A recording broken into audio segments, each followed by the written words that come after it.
आज केंद्रीय कैबिनेट की बैठक हुई और बैठक के बाद केंद्रीय मंत्री ने कहा है कि इस बार जो जनगणना होगी उसमें जातीय जनगणना को भी शामिल किया जाएगा।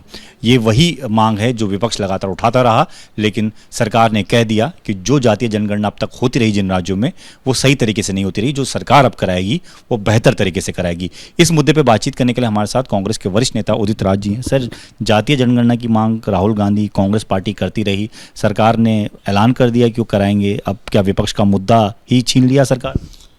देखिए, ऐसा है कि भारतीय जनता पार्टी लगातार विरोध कर रही थी कि जाति जनगणना से जात पात बढ़ेगा।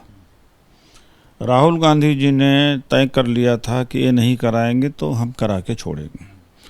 आज राहुल गांधी जी की जीत हुई है।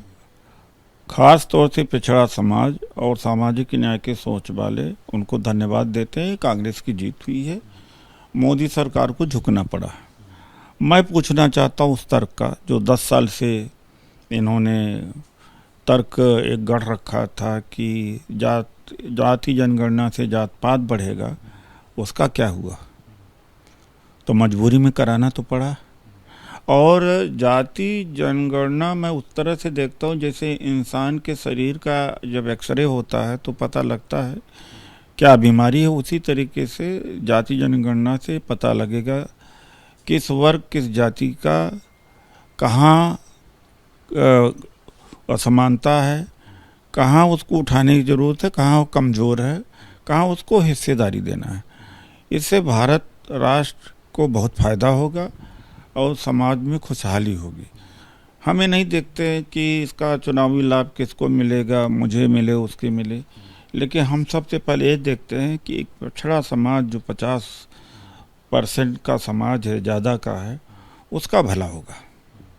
लेकिन सर, ये भी सरकार ने कहा है कि अब तक जिन राज्यों ने करवाई भी है जातीय जनगणना वो ठीक प्रकार से नहीं हुई है, अब जो होगी वो बेहतर तरीके से नहीं। अब वो तो ठीक है, लेकिन भाई कास्ट जब तो कह रहे थे, जब तो हम मांग कर रहे थे कि कास्ट सेंसस जो रजिस्ट्रार जनरल ऑफ इंडिया कराए, ये तो तैयार नहीं कर रहे थे। ये नहीं कर रहे तो मजबूरी में हमने जाति जनगणना कराई। अब ये कर देंगे तो कोई बात ही नहीं रह जाएगी।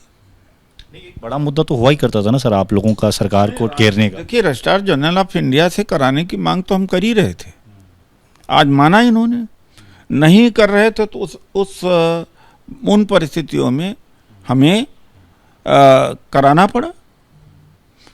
Something is better than nothing. मतलब है कि 99% 95% जो भी कहो, भला तो हो ही रहा था। और जब अगर वो फुल प्रूफ होता जो राज्य स्तर पर जनगणना हुआ, तो राहुल गांधी जी लगातार या कांग्रेस लगातार क्यों और मोदी सरकार से डिमांड करती कि भारत सरकार का सेंसस कराया जाए, जाति जनगणना कराया जाए। इसके अलावा सर, जो पुलवामा माफ कीजिएगा पहलगाम वाला जो मुद्दा चल रहा है, उसको लेकर आज संबित पात्रा ने एक बड़ा बयान दिया। उन्होंने कहा है कि जो इंडिया अलायंस और रावलपिंडी अलायंस हो गया है, पाकिस्तान की भाषा बोलते हैं, उनके समर्थन में बात करते हैं, राहुल गांधी हो चाहे पूरी कांग्रेस में। जब बम्बई में हमला हुआ था, मोदी जी जाकर के बम्बई में कहा था कि समस्या केंद्र में है, नेवी, आर्मी, फौज, BSF सब केंद्र सरकार के पास है, RBI और इंटेलिजेंस एजेंसीज। तो किसको क्लीन चिट दिया था? पाकिस्तान को दिया था। लेकिन धन्यवाद इनको करना चाहिए कि बहुत ही सुलझा, ज़्यादा ही सुलझा विपक्ष इनको मिला कि उस घड़ी से पहलगाम से जब हुआ, एक वॉइस से न इधर न उधर कांग्रेस बिना शर्त मोदी सरकार को समर्थन दे रही कि आप पाकिस्तान के खिलाफ कार्रवाई करो। ये बहानेबाजी है इनका, ये कुछ नहीं कर पा रहे हैं। तो कभी किसी का बयान, किसी का बयान, बयानों से एक्शन रुकते हैं क्या? आपको पाकिस्तान को सुधारना है, उनको सबक सिखाना है, तो किसी के बयान से कोई फर्क पड़ेगा? आप करके दिखाओ भाई। शुक्रिया सर बातचीत के लिए। कैमरामैन जितेंद्र सिंह के साथ Deepak Singh Rawat, ABP news, Delhi. For exclusive and insightful videos, subscribe to our new channel ABP Live Premium.